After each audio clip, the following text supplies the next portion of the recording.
I was at my parents' house, and I slept in the bed that I had slept in for a long time, so it was very much like being at home. Yet something was different. I remember when I left, I didn't have a vehicle at the time, so my dad gave me one of his cars, and he handed me the keys and gave me a big hug. I had tears in my eyes, actually, because it was such a surreal moment. And I looked at my parents right away, and both of them had tears in their eyes. I remember in that moment thinking, Lord, if there's something I don't want to be without for the rest of my life, it's celebrating Mass, celebrating the liturgy, and please God, I'll be able to do that for the rest of my life in a solemn and holy way.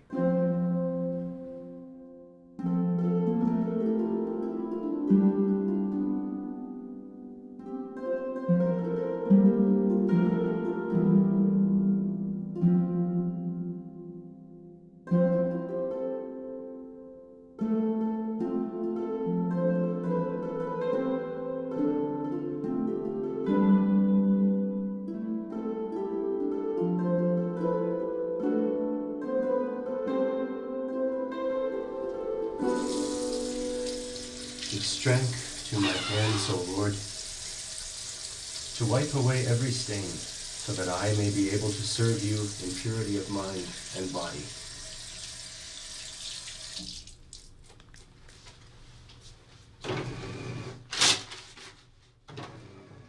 When the priest walks in, he usually greets his sacristans, maybe his lector.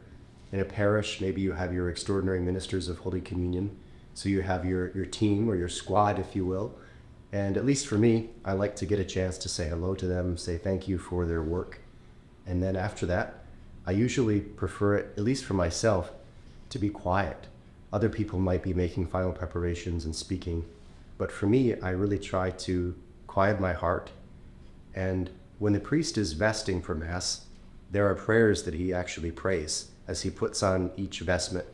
So there are about 5 or 6 different layers of clothing that he might put on, and for each of those layers he's saying a particular prayer.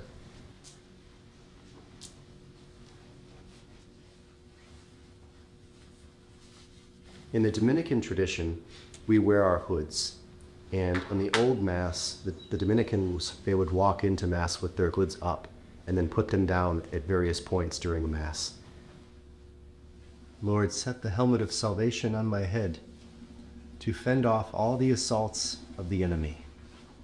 So the sacristan, he'll set out the priest's vestments, or her priest's vestments, the chalice veil, the little burse, the little envelope-looking thing that holds the corporal. They'll set out the water and the wine cruets. They'll light the candles, all of that. That's the work of a sacristan. And that's a huge help to the priest, so that he can really begin this time of quiet preparation and prayer and focus. All those more practical things are being taken care of.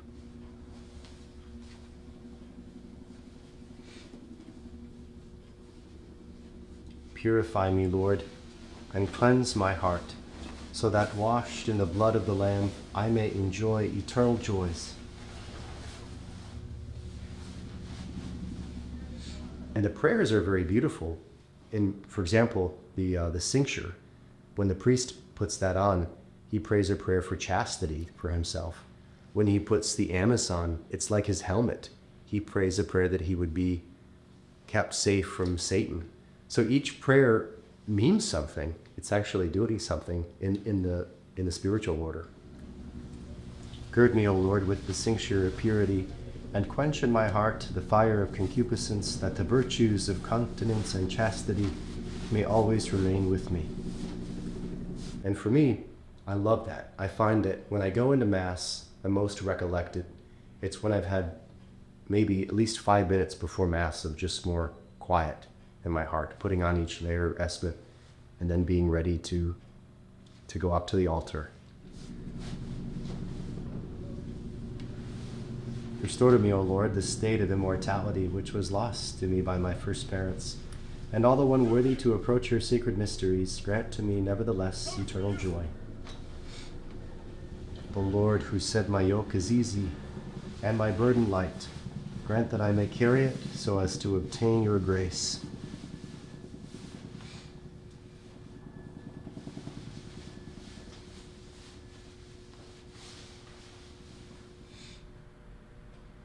Procedamus in pace in nomine Christi. Amen.